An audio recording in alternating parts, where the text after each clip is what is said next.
I was drying a coffee mug with one of those thin grocery store towels when the banging started. 3 violent knocks that shook the door so hard I felt the vibration through the floor. For a moment I didn't even move. I just stood there with the towel in my hand, staring at the hallway as my heartbeat thudded in my ears. No one ever knocked like that in my new neighborhood. People here rang the bell softly or called ahead or waved through the window. They certainly didn't pound like someone trying to break the door off its hinges. When I finally forced myself to walk toward the entrance, my palms were damp. I remember wiping them on my sweater and feeling the threads pull where I'd snagged them weeks earlier. I wasn't expecting anyone. I wasn't supposed to be found. I opened the door only a few inches at first.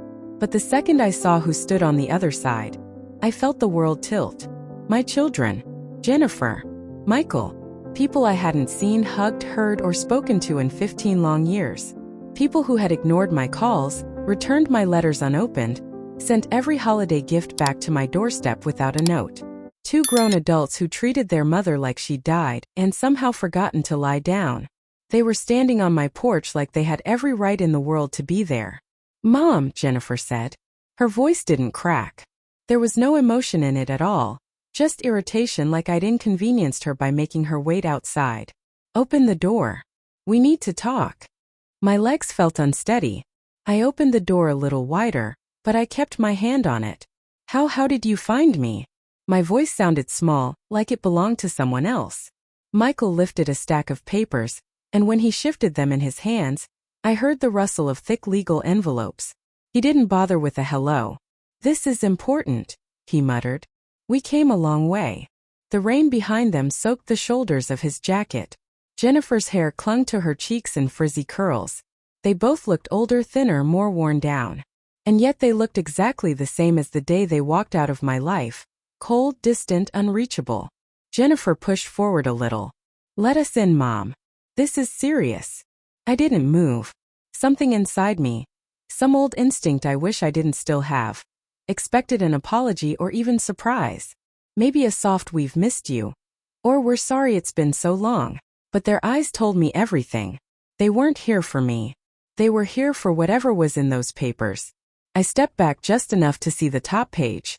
I didn't understand all the legal terms, but I recognized the name of my old apartment complex. The one I'd sold before disappearing. The one they never bothered to ask about. Jennifer crossed her arms like she was lecturing a child. "You should have told us you were selling, Mom. There are consequences." Consequences. My throat tightened. "You haven't spoken to me in 15 years. Michael sighed like my pain exhausted him. "Mom, please don't make this difficult. We need your signature." My signature. That was why they were here. Not for reconciliation. Not for family. Not for love. For paperwork. My chest felt tight, the way it used to when I cried alone in my bedroom after they ignored yet another birthday message. For a second I thought I might collapse right there on the doormat. The betrayal wasn't new, but the cruelty of this moment hit like a punch. I looked at them, really looked at them, and something inside me hardened. Maybe you felt that moment yourself, when you finally see the truth not as you wish it were, but as it is. When the last thread snaps. When you understand, deep in your bones, that the people you love are capable of hurting you in ways you never imagined. "Why are you here now?" I whispered. Jennifer's jaw clenched. "Because we need what you sold." And that was it. No apology. No explanation. No shame. Just need. Just want. Just entitlement. I tightened my grip on the door. The rain, the papers, the expressions on their faces. Every detail is burned into my memory like a photograph I never asked for. Before I tell you what happened next, I need to take you back. Back to the years before I vanished. Back to the slow unraveling I didn't see coming. Back to the moment I realized my own children had abandoned me on purpose. Let me back up and tell you how all of this truly started. I should have seen the signs long before everything fell apart. Looking back now, it feels almost impossible that I missed them. But when you're a mother, you don't examine your children the way you examine strangers. You assume love is a given, the foundation of everything. You don't expect that foundation to crack quietly beneath your feet. My name is Eleanor Margaret Hayes, and at the time all of this began I was 57 years old. I had been widowed for almost 2 years. My husband Richard died of a heart attack on a cold November morning, collapsing on the porch while raking leaves. One moment he was grumbling about a stuck rake tooth. The next he was gone. The doctor said he didn't feel a thing. I felt everything. The house felt too big after that. The walls echoed in strange ways, like they were reminding me of how empty it all was now. But my children, well, I told myself I still had them. Jennifer visited once right after the funeral, brisk and tight-lipped. She stayed for 2 hours, checking her watch several times. Michael called the next day with a voice that sounded rehearsed. "I'm sorry, Mom," he said. "We'll be there for you. I promise." I clung to that sentence like it was a lifeline. I didn't realize it was actually a warning that the rope was already fraying. For a few months things felt normal. They called occasionally.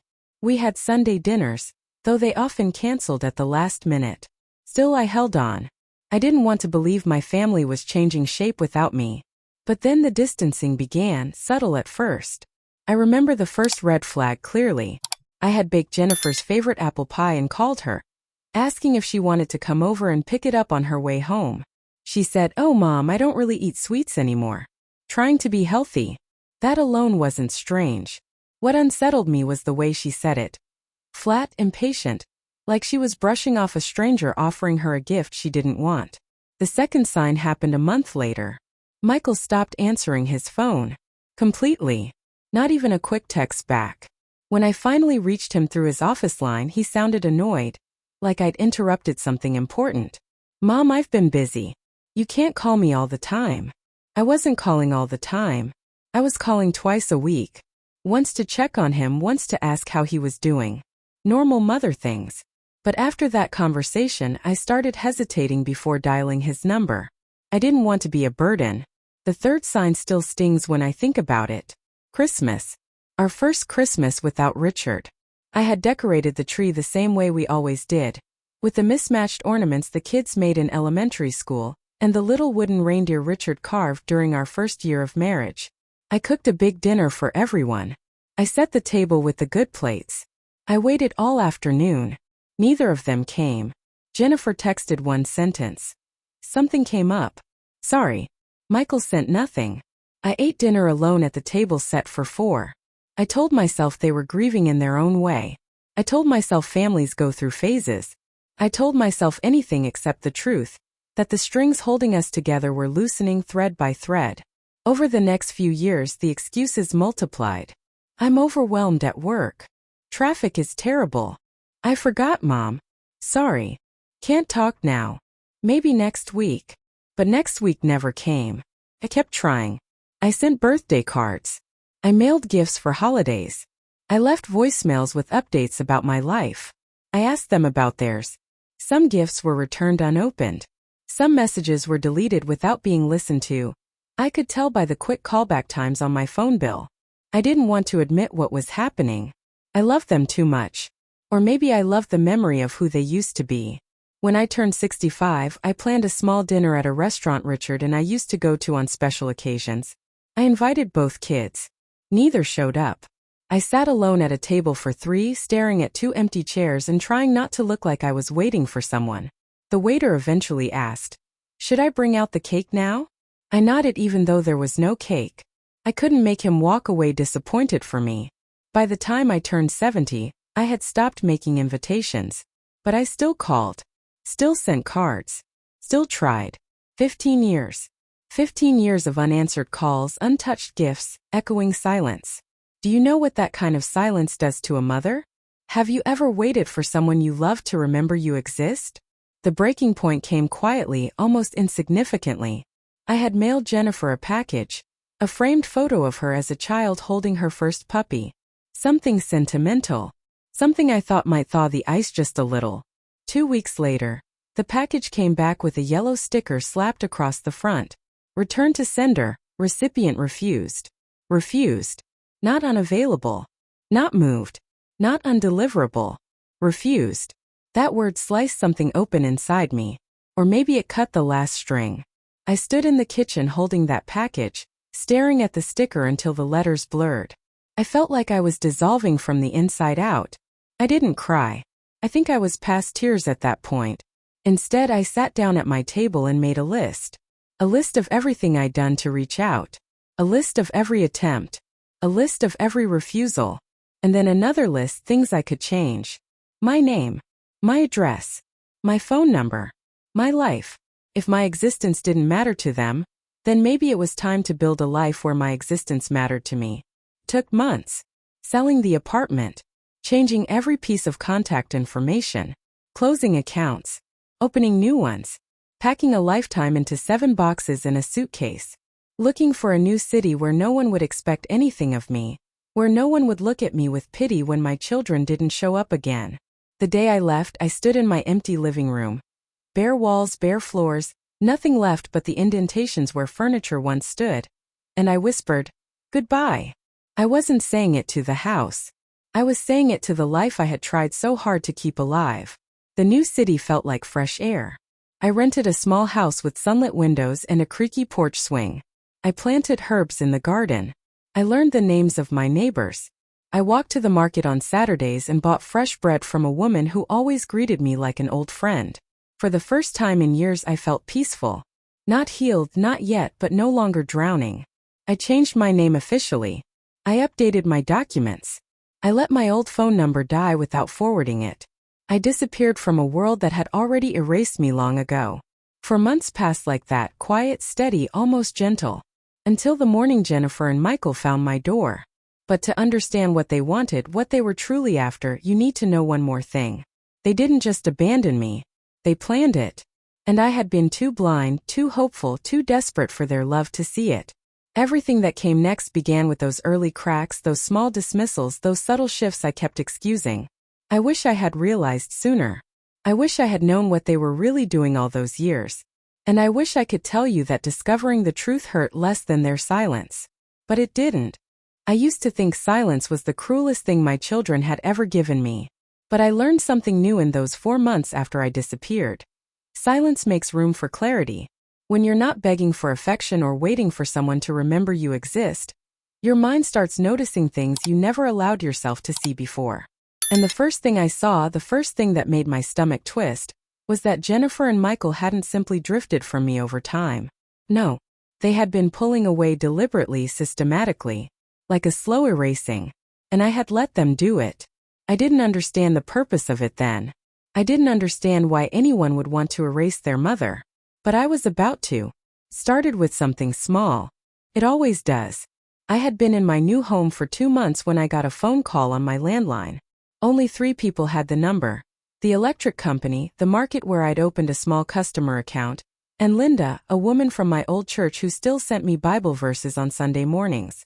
So when the phone rang at 6:30 a.m., I assumed it was the electric company calling to schedule meter maintenance.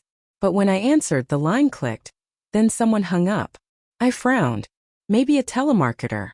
Wrong number. Annoying but harmless. I didn't think about it again until the next morning when it happened again, same time, same click, same silence. The third morning the call came earlier at 5:52 a.m., and this time I heard someone breathing before the click. A cold shiver ran through me. I sat on the edge of my bed, the phone still in my hand, staring at the white curtains glowing in the early light. No one should have had this number. No one. Unless they had found me sooner than they let on. I tried to shake the thought away. I was being paranoid. Could be anyone. But deep down, something in me whispered, this is connected. Don't ignore this again. A few days later, I noticed a man sitting in a parked car across the street. A gray sedan. Nondescript. Something about the stillness of it made me uneasy. I was sweeping my porch when I saw him. He wasn't reading or on the phone. He wasn't smoking or fiddling with anything. He was just there. Watching the street. Watching my house. When I stepped off the porch and pretended to water my herbs, he drove away. I told myself it was nothing. Coincidence. People park on streets all the time. But he came back the next morning. And the morning after that. I never saw his face clearly, but I recognized the posture, waiting. Or watching. It felt like the air around me thickened, like the whole world was holding its breath. One evening, after he disappeared for the day, I walked inside and locked the door behind me. My hands were trembling. I pressed my back against the wood and whispered, "What is going on?" I had spent years ignoring my instincts. Years forcing myself to believe the best of my children, even when their actions were saying something entirely different. But I wasn't that woman anymore. I couldn't afford to be. So I started paying attention. Real attention. The kind I should have given to the red flags 15 years earlier. The call logs on my new landline showed 5 anonymous calls in 1 week. The same number. Early morning every time. My mail had been opened once before I brought it inside. A clean slit too neat for an accidental tear. And twice I found footprints in the soil near my back porch. Heavy boots. Not the shoes of any neighbor I recognized. The pattern was unmistakable. Someone was watching me. Someone knew where I was. Someone wanted something. And it wouldn't take long before I learned exactly who. One afternoon while I was taking out the trash, I heard voices coming from behind the hedge near the side of my house. My heart thumped painfully at the sound. 2 people arguing in low tones. A woman and a man. At first I told myself they were neighbors walking by. But then I heard a sentence that made me freeze. She has no idea. I'm telling you, she thinks she disappeared clean. My lungs locked. The woman's voice continued, sharp and annoyed. Well, she didn't. And we need the paperwork before the lawyer gets suspicious. I leaned closer, barely breathing. My pulse was pounding in my ears. The man whispered, "You think she'll sign? She will if she doesn't know we found her." Something inside me snapped upright. An instinct I didn't recognize. A warning flare. I held perfectly still, waiting for more, but their voices faded. When I finally circled to the front of the hedge, the sidewalk was empty. But the truth wasn't. They were here. They had been here before they ever knocked on my door. They'd been tracking me, following me, hunting down whatever they wanted. Maybe you're thinking I should have gone straight to the police. Maybe you're right. But at that moment all I felt was dread. Dread and embarrassment. Shame. A mother doesn't want to believe her children could be capable of something like this. A mother doesn't want to expose her own flesh and blood. But I wasn't just a mother anymore. I was a woman who had been cornered. And cornered women don't stay quiet. They observe. A week later, the gray sedan returned, but this time it parked directly across from my driveway. The man didn't get out. He just sat there, staring forward, engine off, silent. I needed to know more. I needed to know if he was connected to those voices I heard, or the anonymous calls or the open mail. So I grabbed the bag of trash I'd forgotten to take out earlier. You'd be surprised how useful trash is when you need an excuse to walk past someone inconspicuously. And I stepped off the porch. I didn't look at the car directly. I pretended not to notice it. But as I neared my trash bin, I angled my body just enough to get a good look. The man was younger than I expected, late 30s, maybe early 40s. Thick beard, sunglasses even though it was cloudy. A baseball cap pulled low. I couldn't see his eyes, but I felt them on me. Watching. Assessing. My heart hammered against my ribs as I lifted the trash bin lid. When I dropped the bag inside, the sound echoed like a gunshot in the quiet street. And then, to my utter shock, the man cracked the window. Just half an inch. But enough for me to hear him say into a phone, "Yeah, I see her." I didn't move. I didn't blink. I didn't breathe. A moment later he added, "No, she doesn't suspect anything." A lie. A chilling, calculated lie. He rolled up the window and drove away.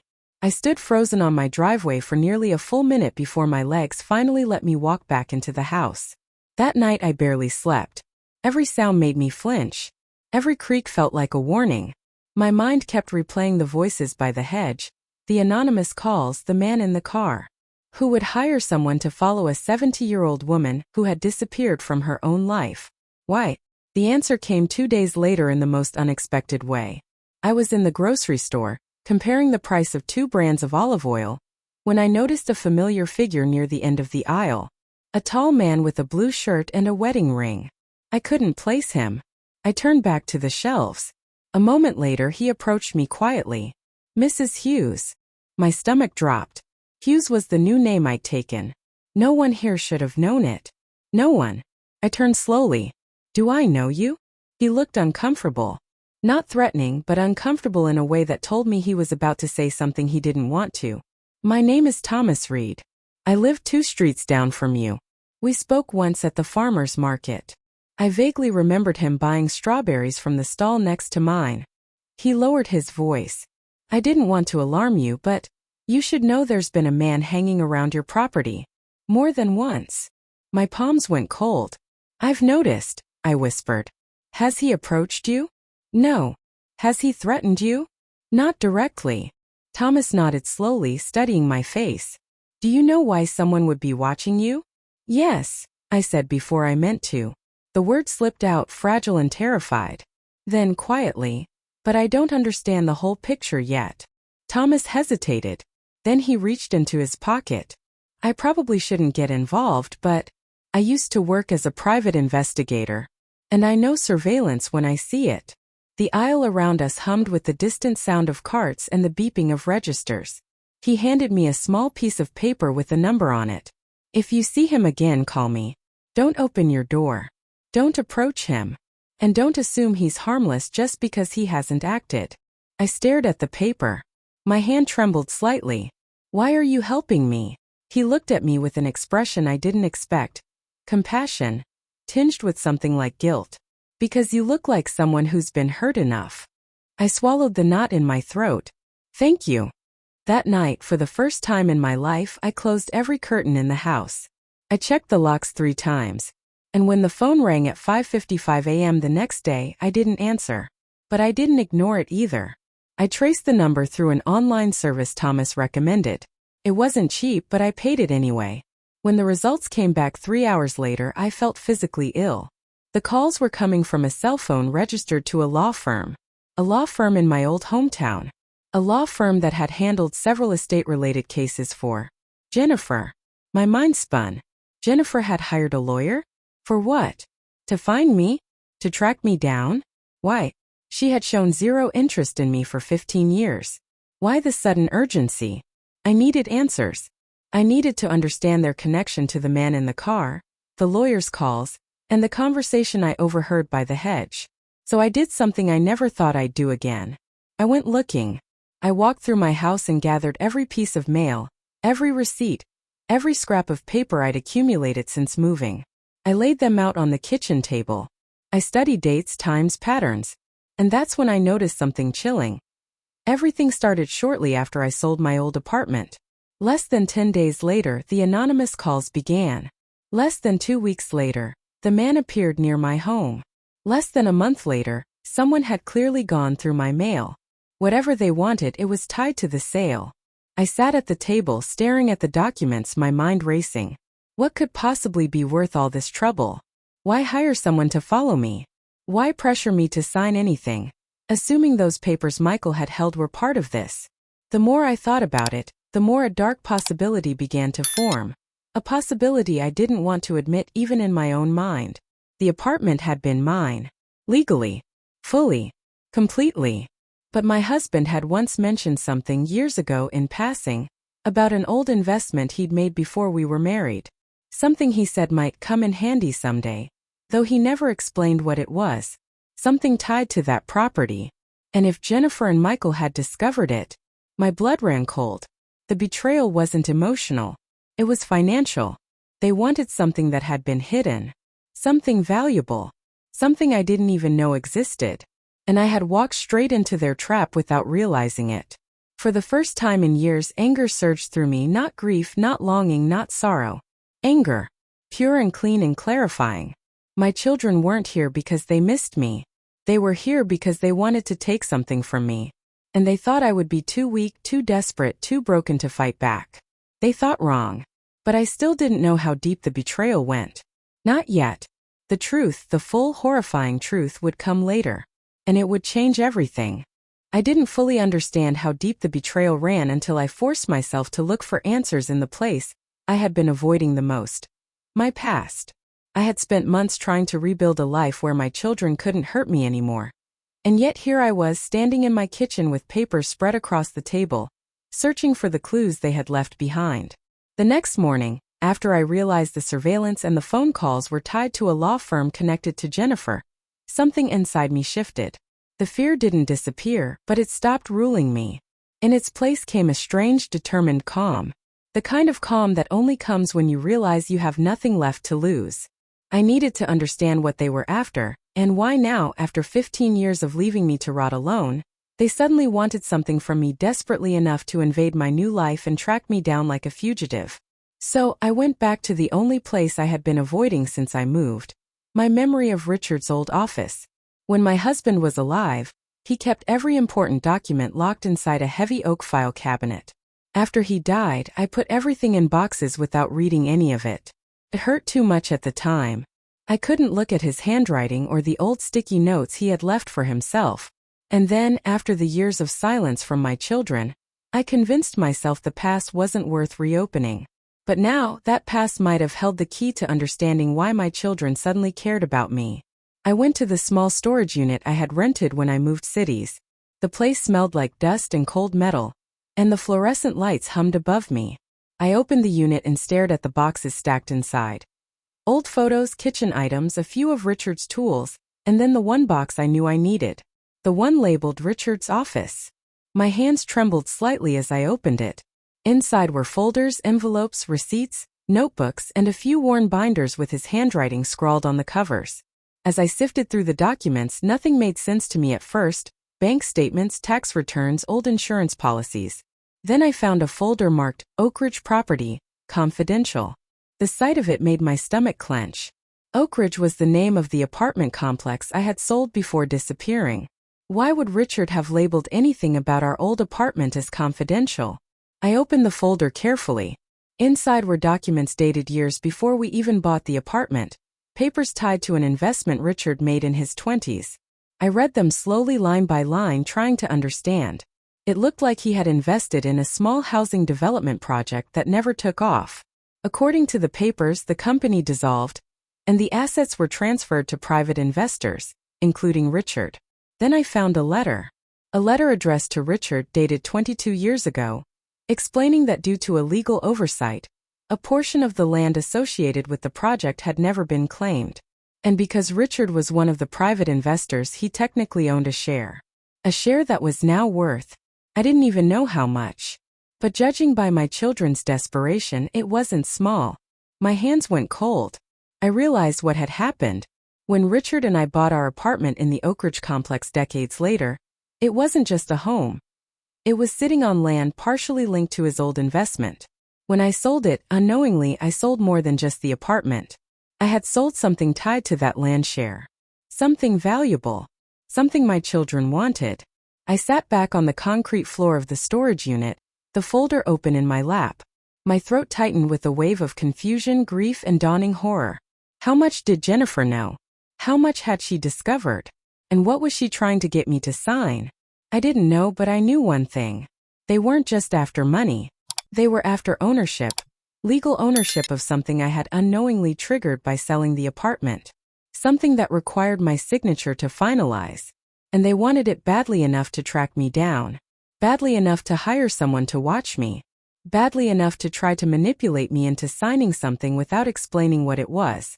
When I got home that afternoon, I called Thomas. He answered on the second ring. "Eleanor? Are you all right?" "No," I said quietly. "I need your help." We met an hour later at the small park 2 blocks from my house. I sat on a bench beneath a maple tree, hugging the folder to my chest. Thomas approached me with that same careful gentleness I had seen in him before. "You found something," he said. "Yes." My voice shook, but I kept going. "I think my husband owned a piece of land without knowing it. And when I sold the apartment, something legal shifted." "Shifted how?" "I'm not sure. But my children know. Or at least Jennifer does. And she's using a lawyer. And they want my signature on something." Thomas's jaw tightened. "Did they show you any documents?" "No. Not yet. But they brought them to my door." He sighed deeply and sat beside me. "Eleanor, I have to ask something difficult. Do you trust your children at all?" The answer rose to my throat instantly. "No." He nodded, not with satisfaction but with understanding. "Then here's what we're going to do. You're going to let me look into this. Carefully. Discreetly. Not just the land share, your children, the surveillance, the law firm. All of it. I don't want to put you at risk." He gave a small smile. "I've been doing this kind of work for 40 years. This isn't risk. This is routine." Then his expression turned serious. "But Eleanor, I need you to understand something. If your children are this desperate, there may be more going on than you realize. His words settled over me like a cold fog.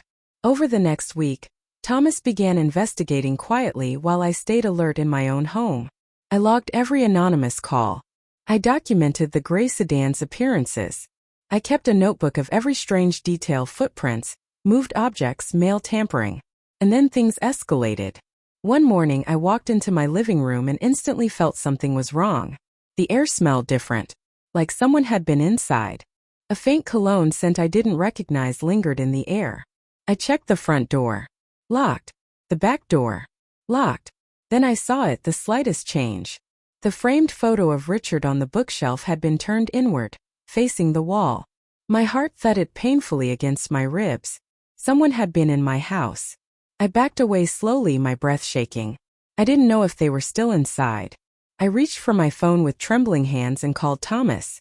He arrived within minutes, checking every room. No one was there.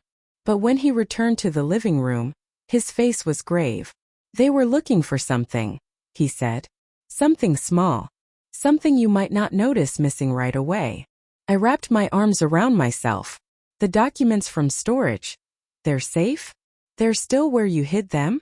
I nodded. "Good. Then they didn't find what they wanted." He crouched slightly, scanning the floor near the bookshelf. "Eleanor, I don't like this. Whoever came in didn't break anything. Didn't force their way in. That suggests they either picked the lock cleanly or they have a copy," I whispered. He didn't contradict me. 2 days later, Thomas called me with findings. "Eleanor, listen carefully. I think your children hired the private investigator watching you, but they also hired someone else. Someone else. A man who specializes in locating people who don't wish to be found, and in gathering information." My stomach twisted. Why would they go that far? Because whatever you triggered with that sale, someone stands to make a lot of money. I swallowed hard. "How much?" "Well," he said quietly, "from what I could access, we're talking millions, Eleanor. Not thousands. Millions." I felt dizzy. I pressed my hand to my chest. "But I didn't even know." "That doesn't matter," he said gently. "They know. And they want you out of the way so they can claim it." I closed my eyes. "They want to erase me." He didn't answer. That silence was confirmation enough.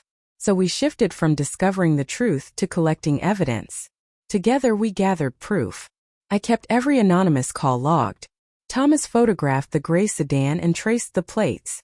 We documented the break-in.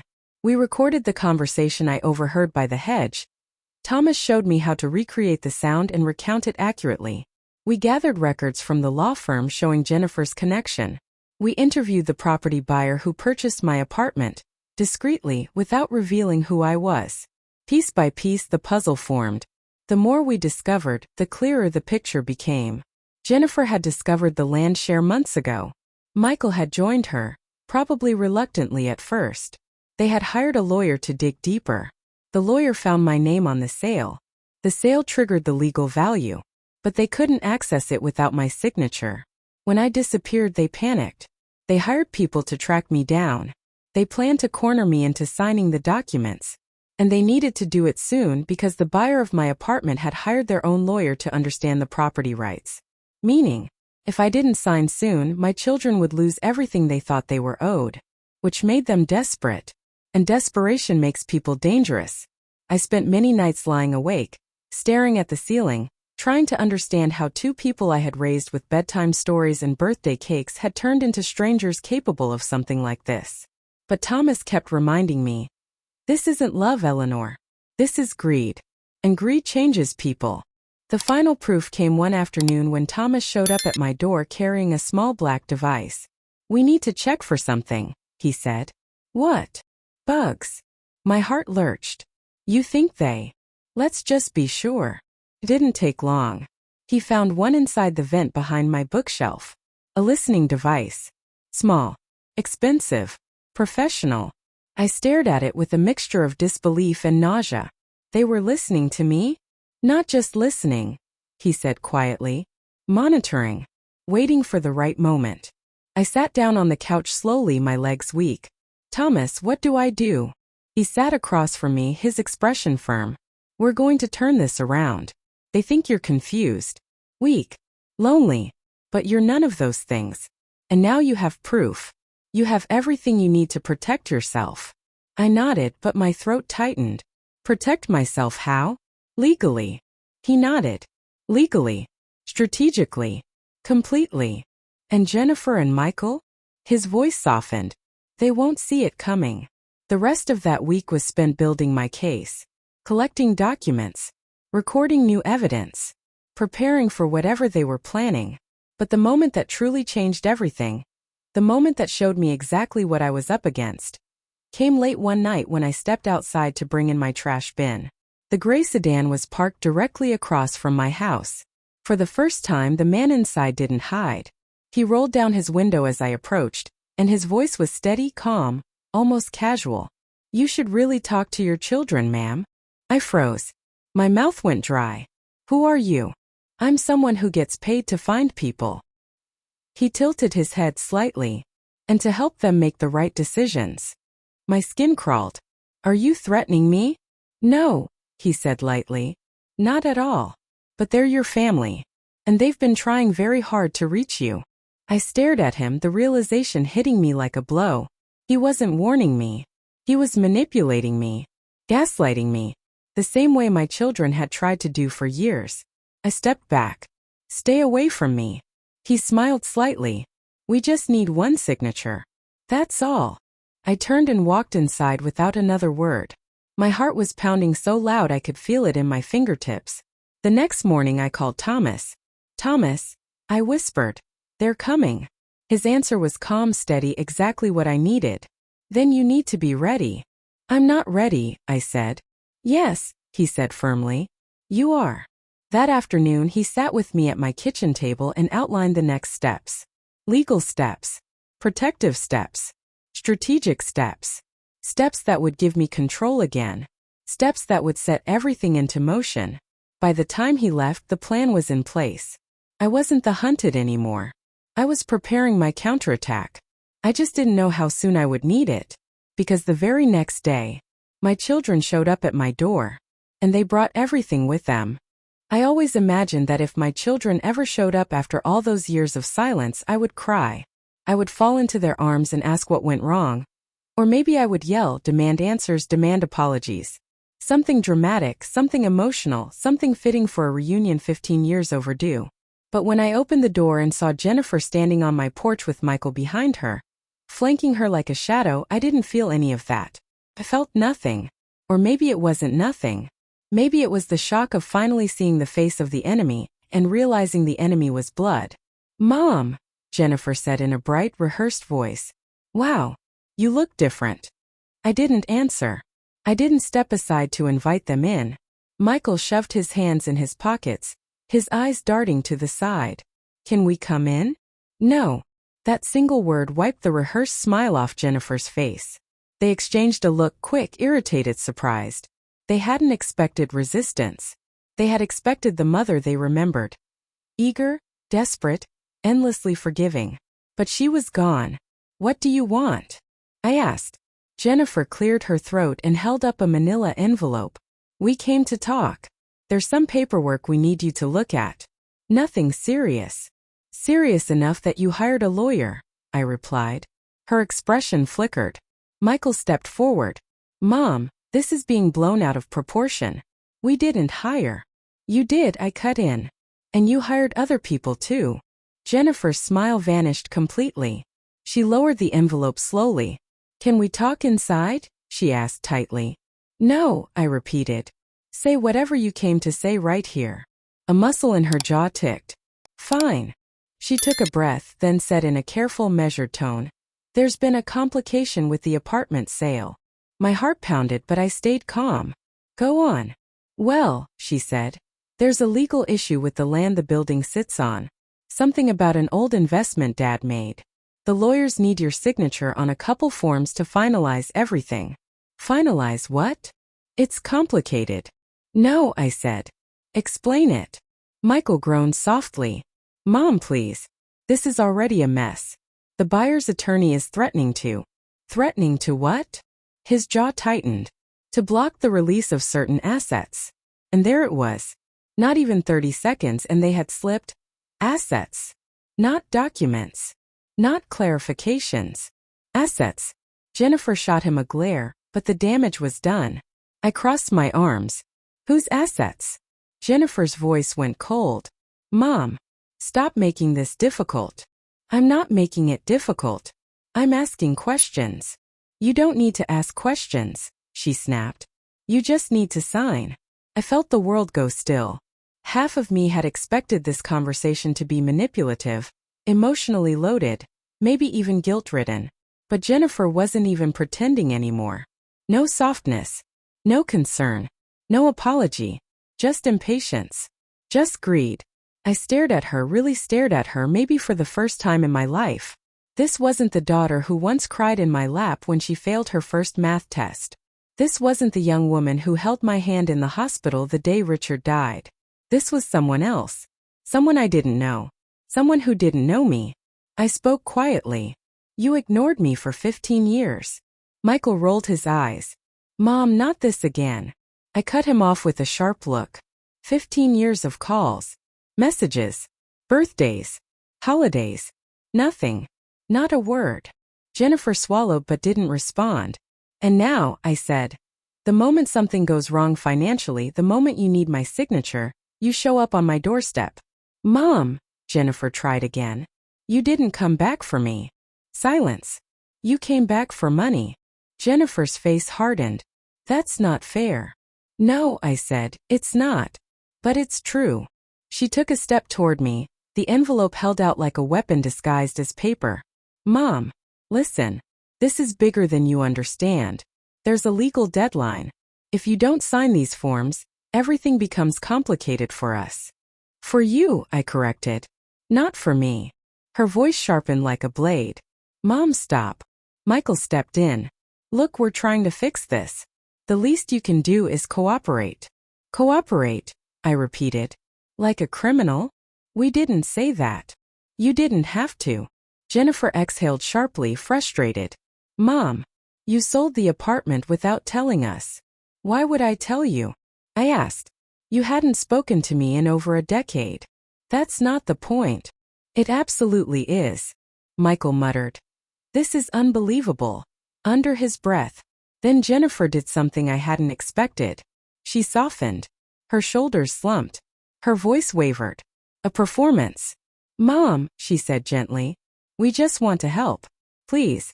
Let's talk inside. Let us explain. I stared at her, and for a single foolish moment, I almost believed that crack in her voice. Almost believed the little tremor in her tone meant she cared. But then I remembered the listening device Thomas found. The man in the gray sedan. The break-in. The open mail. The lawyer's calls. The conversation I overheard by the hedge. And everything inside me hardened. No, I said again. You don't get to walk back into my life because you need something. Jennifer's face twisted. Not with sadness. With fury. Mom, she hissed. Don't be stupid. Michael flinched. Jen. No, she snapped. Enough. I'm done pretending. Mom, you need to sign these forms. And if I don't? Her expression turned ice cold. Then everything gets worse. There it was. Not a request. A threat. She stepped closer. The buyer's lawyer is already digging. If you keep refusing, they're going to involve courts. Investigations. And trust me, Mom, those processes get ugly. Fast. They'll ask why you changed your name. Why you sold the apartment abruptly. Why you disappeared. She leaned in. They'll assume you're hiding something. I stared at her, stunned. Are you threatening to frame me? We're not threatening anything, Michael said quickly, trying to regain control. She's just saying what could happen naturally if you don't cooperate. Naturally.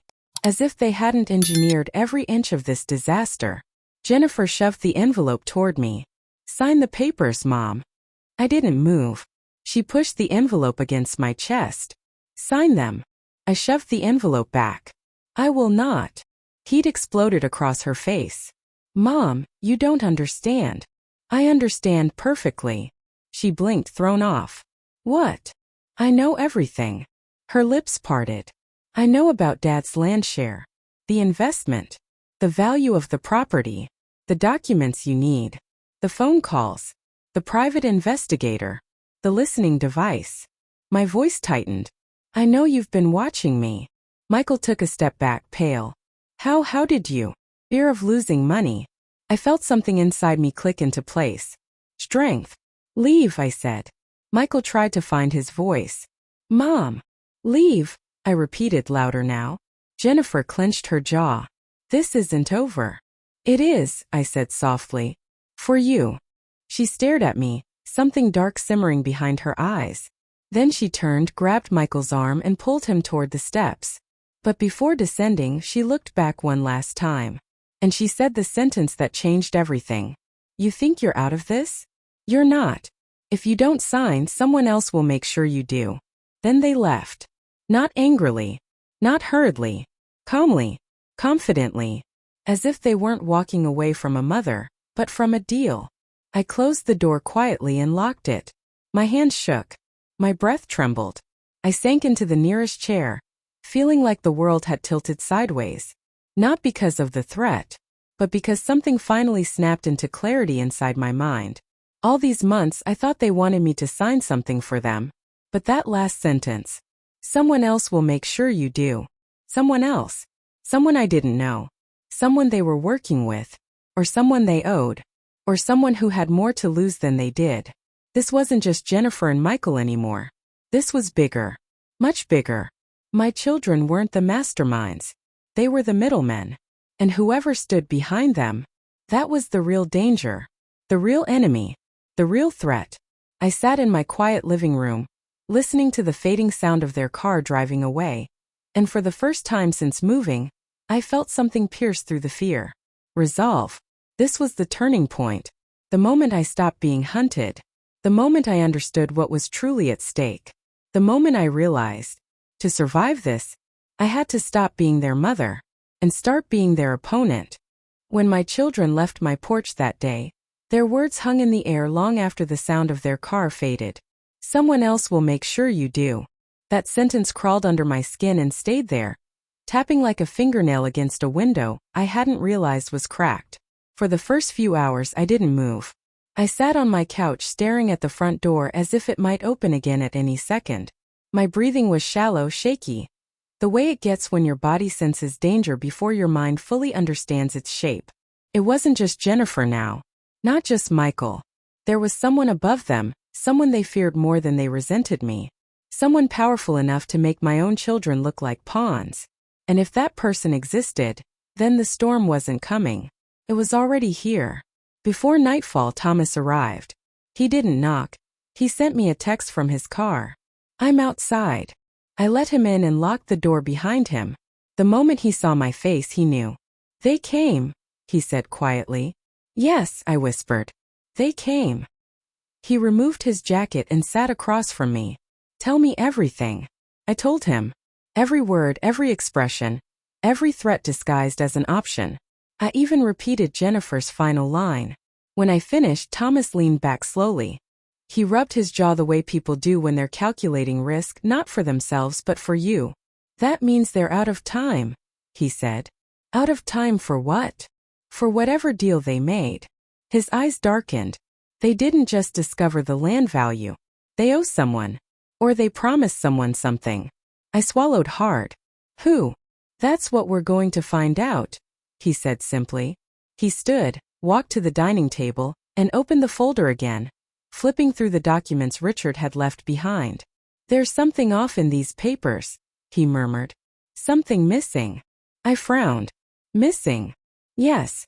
If this investment was as big as we now suspect, then somewhere there must be a secondary document. Something Richard kept separate. Something no one found after his death. His voice lowered. Something your children don't know exists. A chill ran down my spine. What kind of document? The one explaining the true value. I stared at the files on the table. At the familiar handwriting. At the scraps of my old life. Why would he hide something like that? I asked. Thomas hesitated. Maybe he didn't want others getting to it before you. The idea struck me hard. Richard always said he trusted me more than anyone. That I was the only one with a calm enough head to handle legal matters. But after he died, I didn't even look through these papers. Do you remember anything unusual about his office? Thomas asked. Anything hidden? A safe? A lockbox? I thought hard. Bits of memory drifted through the fog of grief and years. A drawer he always kept locked. A small metal box he once moved from the closet to his desk. A phrase he said to me once while sorting papers late at night. If anything happens, you'll know where to look. But I never did. Until now. I stood abruptly. There was a lockbox. Small.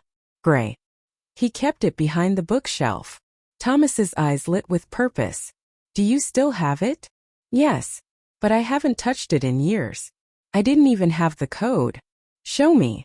We went to the storage unit together, my heart pounding the entire drive. The lockbox was exactly where I had seen it last, tucked behind old framed photos and a box of Christmas ornaments. It was light but not empty.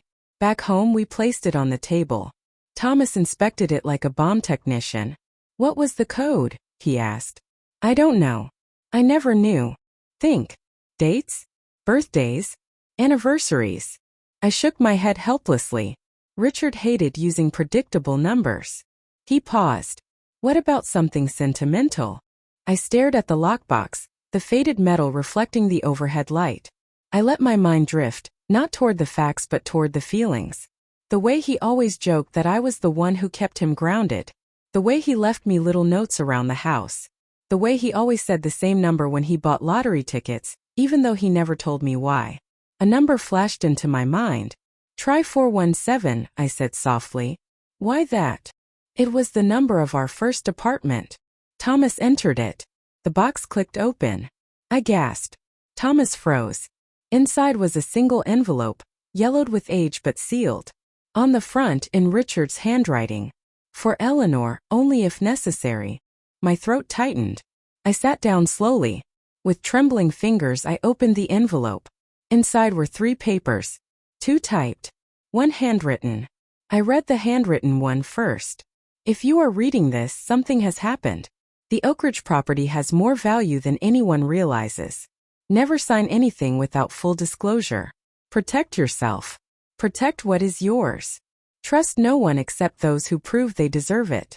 This belongs to you, not to those who would use you. At the bottom was his signature. A tear slid down my cheek. Not from sadness, though there was some of that, but from the overwhelming feeling that he had reached across time to protect me. Thomas read the typed documents next. His face tightened. This changes everything, he whispered. What is it? This is the original deed addendum. It confirms Richard's ownership stake. And this, he lifted the second page, is the valuation. Eleanor, the land is worth tens of millions now. My breath caught. Millions. That's why they want you to sign it over. I felt the room tilt slightly. Thomas continued. But this document proves the asset belongs to you. Legally. Completely. If we file this before they submit anything, the entire claim flips in your favor. So I can stop them? You can do more than stop them, he said. You can expose them. The weight of it hit me like a wave. All these years. All the silence. All the abandonment. And now the truth was here. Tangible. Signed in my husband's hand. I wasn't powerless. I never had been. I just didn't know it. But power doesn't eliminate fear. That night I paced my living room, unable to shake the sense that something terrible was coming. I kept replaying Jennifer's expression, Michael's hesitation, the threat in her voice. Someone else will make sure you do. Who was that someone? And what were they willing to do to force my signature? At 2:14 a.m., my phone vibrated on the kitchen counter. One new message. Unknown number. We need to talk. Urgent. A second message followed before I could even react. Mom. Please. Michael. My chest tightened. A third message. If you don't help us, you're going to get hurt. Not by us. Please pick up. I covered my mouth, the horror settling heavy in my stomach. Not by us. So the children were afraid too. Not innocent. Never innocent. But afraid. And fear makes people sloppy. And sloppy people reveal things. I typed back 2 words. Who else? I watched the typing bubble appear, disappear, appear again. Then finally, Mom, we can't say anything on text. He'll see it. Thomas's warning echoed in my mind. This is bigger than your children. I deleted the message thread. Then I unplugged the landline and shut off the lights. Sleep never came. Thomas arrived the next morning with new urgency in his voice. We need to move now, he said. I found the name of the man your children are dealing with. I held my breath. Who? Daniel Harwood. The name meant nothing to me. Who is he? Corporate broker. Specializes in distressed assets. High risk, high pressure acquisitions. He hesitated. People like him don't take no for an answer. A cold chill ran down my arms. Your children promised him something, Thomas continued. Something they cannot deliver without your signature. And if he feels cornered. He didn't finish the sentence. He didn't have to. I whispered. He's the one coming for me. Yes. And my children? Are stuck in the middle. They made a deal with the wrong man. My stomach twisted painfully. Anger and sorrow tangled inside me, sharp and confusing. Thomas placed the signed documents from the lockbox into a secure envelope. We're going to the courthouse first thing tomorrow morning, he said. We file everything. And once it's official, Harwood has no more leverage. And my children? They'll be protected by the legal process. Then quieter. And so will you. For a moment I felt like I could breathe again. But calm never lasts long when you're being hunted. At 4:23 p.m., there was a knock at my door. 3 slow knocks. Measured. Deliberate. Not Jennifer. Not Michael. I froze. Thomas looked up from the table, eyes sharp. Don't open it. But the knocking came again. This time harder. Then a voice, smooth, deep, cold. Mrs. Hughes. I felt ice crawl along my spine. I know you're inside. Thomas moved closer to the door, staying out of sight. He mouthed, do not say a word. The voice continued. Your children informed me you were having doubts. I'd like to clear those up. I felt my pulse pounding in my ears. A pause. Then, let me in, Eleanor. He knew my real name. He knew everything. Thomas whispered. Step back. I stepped away slowly, my breath shallow. But the voice on the other side of the door shifted, went from calm to something darker. If you don't open this door, your children will pay the price. I gasped softly. Thomas stiffened. The man spoke again, almost gently. And so will you. And then, silence. The kind of silence that means something terrible is coming next. Thomas motioned for me to retreat to the hallway. I did. And as I stepped back, heart pounding, throat tight, every instinct screaming, the doorknob turned. Slowly. Deliberately. And Thomas whispered, Eleanor, run. The doorknob turned with a slow, controlled pressure, the metal clicking softly in a way that made every hair on my arm stand on end. I stepped back into the hallway, my breath trapped somewhere between my chest and throat. Thomas stood between me and the door, his posture calm but ready in a way that told me he'd done this before, more times than he'd ever admit. He held one hand slightly raised, a silent command for me to keep moving away. Eleanor, he whispered again without turning his head. Go. For a second my legs wouldn't respond. Fear locked them in place. But then the doorknob jerked again, this time with force, and something inside me snapped awake. I moved. I slipped down the hallway into the small laundry room and crouched behind the washer, listening as the front door handle rattled harder. My heart pounded so loudly I was afraid he'd hear it through the walls. Then the knocking stopped. A different sound followed, something like a quiet metallic click. Not loud, not destructive, but a sound that carried purpose. Thomas spoke first, his voice loud enough for the intruder but steady. Mr. Harwood, you need to leave. Now. A pause. Then that calm, chilling voice answered. Mr. Reed. I was wondering when you'd show up. My blood ran cold. He knew Thomas's name too. Thomas kept his voice controlled. You are trespassing. This is a private home. I'm aware, Harwood replied. But your client owes me a signature. I pressed a hand against my mouth, holding back a tremor of panic. Thomas answered sharply. She owes you nothing. Another pause. Then Harwood spoke with a soft amusement that made my skin crawl.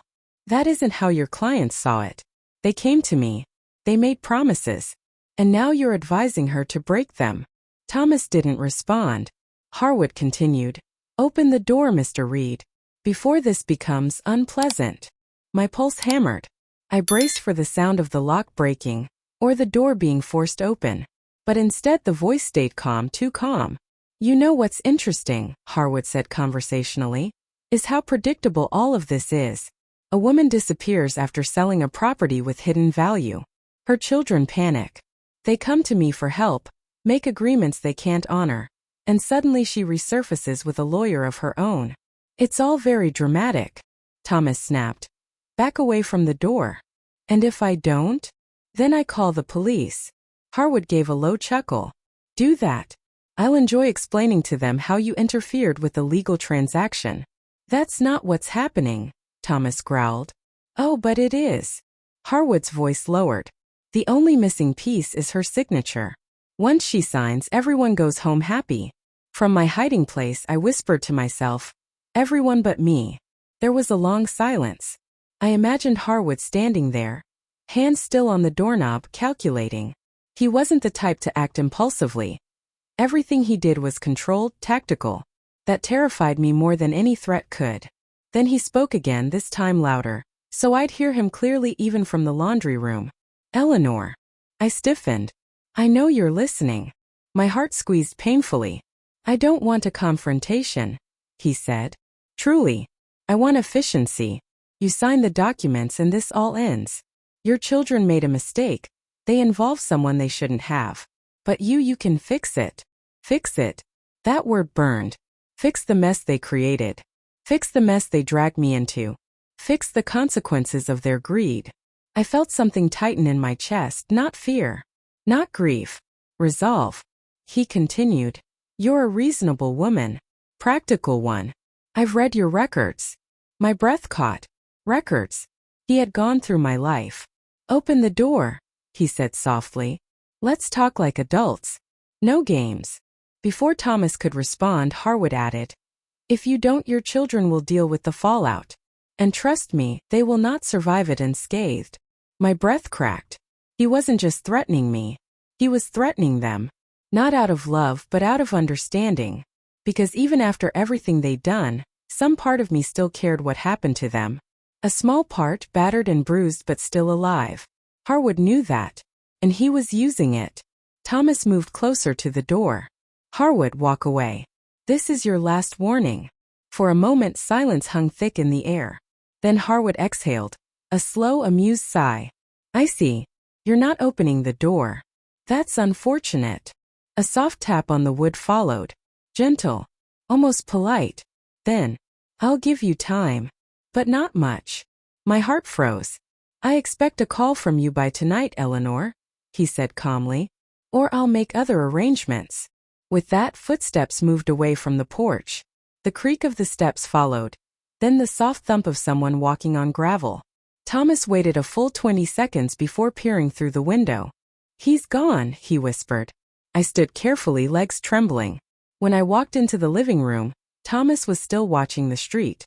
Is he really gone? I asked, my voice barely audible. Thomas nodded slowly, but he didn't relax. For now. He'll be back. And next time he'll bring leverage we can't talk down. I sank onto the couch, my body suddenly heavy. What do we do? I whispered. I can't stay here. I can't open the door. I can't. You don't have to, Thomas said firmly. You're not alone in this. He sat across from me and placed the lockbox documents on the table with deliberate care. Listen to me. We have what he wants. More importantly, we have what he fears. What does he fear? I asked. Thomas looked straight at me. Exposure. A flicker of confusion crossed my face. He continued. Men like Harwood operate in shadows. Deals favors back channels. If he's forcing your children to give him access to an asset through you, it means he's hiding something from someone else. So I'm supposed to expose him? No, Thomas said. Not exactly. But we need a pressure point. Something that makes him back off. I swallowed hard. Can that work? Thomas nodded slowly. It can. But first you need to do something very difficult. What? Talk to your children. My blood ran cold. No, absolutely not. They lied. They threaten me. They.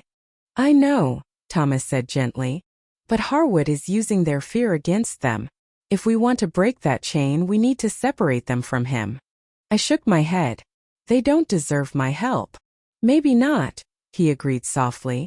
But you deserve your freedom. I closed my eyes, breathing shakily. The room felt heavy charged. It was unfair. After everything they had done, after all the pain they'd caused, I had to protect them?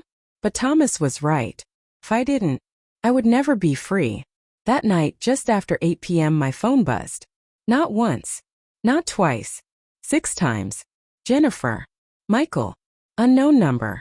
Jennifer again. Unknown number again. Michael again. I didn't answer any of them, but I listened to the voicemails. Jennifer's voice was tight, frantic. Mom, please pick up. He's angry. He said he was going to talk to you. Mom, we didn't know he'd go to your house. Call me. Please. Michael's voice trembled with fear. Mom, we messed up. We messed up badly. Please call back before he. Mom, just call. I sat on the couch with my hands clasped so tightly they ached. For years, I had imagined what it would sound like to hear them want me again. Not like this. Never like this. Thomas returned at 9 p.m. with a stack of papers and a burner phone. Tomorrow we file everything.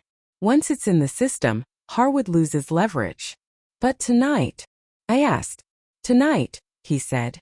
We give him one chance to walk away. I stared at the burner phone on the table. You want me to call him? I whispered. No, Thomas said. You're going to call your children. Put them on speaker. And I'm going to listen. My breath caught. Why? Because we need the truth, he said. All of it. Directly from them. I don't know if I can do that, I said, my voice cracking. Thomas's expression softened. Eleanor, you can. Because you have to. I picked up the burner phone. It felt heavier than it should have. Thomas nodded once. Whenever you're ready. My hand shook as I dialed Jennifer's number. It rang once. Twice. 3 times. Then she answered with a voice so filled with panic it barely sounded like hers. Mom. I swallowed hard. Jennifer. Oh my God. Mom, are you okay? Did he come to you? Did he? Yes, I said quietly. He came. Silence. Then Michael's voice, faint in the background. Put it on speaker. Jen, put it on speaker. I steadied my voice. Both of you are listening? Yes, Jennifer breathed. Mom, listen, we never meant for this to get so big. He said it would be simple. He said you wouldn't even have to know. Jennifer, I said firmly. Tell me everything. And for the first time in 15 years, my children's voices weren't cold. They weren't distant. They weren't annoyed. They were terrified. And the truth, when it finally came out, hit harder than anything I had imagined. By the time the call ended, my hands were ice cold, my eyes burning, my heart pounding so hard it hurt. I looked at Thomas. He looked at me. And he said quietly, "This just became war." When the call with my children ended, the house fell into a silence so deep it felt like another presence in the room. Thomas sat across from me, his expression unreadable. I could still hear Jennifer's voice quivering, Michael stammering, both of them unraveling as they finally admitted the truth. They hadn't stumbled into Harwood's trap. They had walked into it willingly, and then discovered the trap snapped shut behind them. "Eleanor," Thomas said softly, "you need to rest." I shook my head. "I can't. Not until this is over." He studied me for a moment, then nodded. "Then let's finish it." We spent the next hour preparing the final documents, copies, notarized statements, the lockbox papers, the timeline of harassment and surveillance. Thomas arranged everything with meticulous precision, as if each sheet of paper was a weapon being sharpened. By the time the clock struck 11, I felt something I hadn't felt in years. A strange steady strength. Not loud, not dramatic, but solid, rooted. The kind that grows after you stop waiting for someone else to save you. I barely slept that night. My mind was too full, of Richard's handwriting, my children's confessions, Harwood's voice at my door, the years of silence that suddenly made terrible sense. Around dawn, I stood at the window watching the first thin line of light stretch across the street. The air outside looked cold and clean, as if the world had been scrubbed while I wasn't looking. Thomas arrived just after 7. Ready. I nodded. We didn't speak much on the drive. There was nothing left to say and too much to think. When we reached the courthouse, Thomas led the way inside, moving quickly, efficiently, avoiding unnecessary eyes. The building smelled like old paper and polished floors, a scent I'd always associated with permanence. And permanence was exactly what we needed. We filed the documents with the clerk. She stamped everything with a loud, satisfying click. Each stamp landed like a hammer sealing something shut. When she finished, she slid the final copy toward us. Filed at 7:42 a.m., she said. Effective immediately. Immediately. Not tomorrow. Not next week. Now. Thomas exhaled slowly. I closed my eyes for a heartbeat, relief washing over me like warm water. It was done. Harwood couldn't touch me. Not legally, not financially, not without exposing himself. For the first time since moving to that quiet little house in the new city, I felt safe. But safety doesn't arrive alone. It brings consequences with it. Some expected, some not. On the way back, my phone buzzed. Thomas glanced at me. Do you want to answer? I did. And I didn't. But I had to. I lifted the phone slowly and read the caller ID. Jennifer. I felt a familiar tightness in my chest. It wasn't fear. It wasn't anger. It was grief. Grief for what could have been. Grief for the years lost. Grief for the mother I used to be. I answered quietly.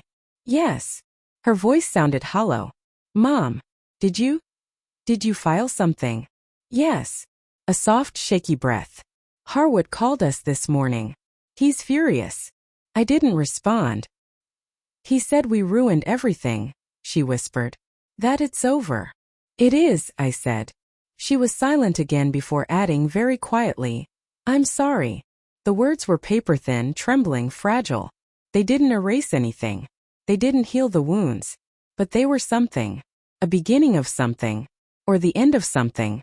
I wasn't sure. I took a breath. Jennifer. She cut me off. Mom, please don't hate us. I closed my eyes. I didn't hate them. I didn't think I ever would. But love wasn't the same anymore. It wasn't warm and instinctive the way it had been when they were small. It was distant, complicated, worn. I don't hate you, I said softly. But things have changed. Another breath on her end. Half relief, half despair. I understand. And I think she did. When the call ended, I set the phone in my lap and stared at my hands. They looked older than I remembered. Wiser. A little unsteady, yes, but stronger too. Thomas spoke gently.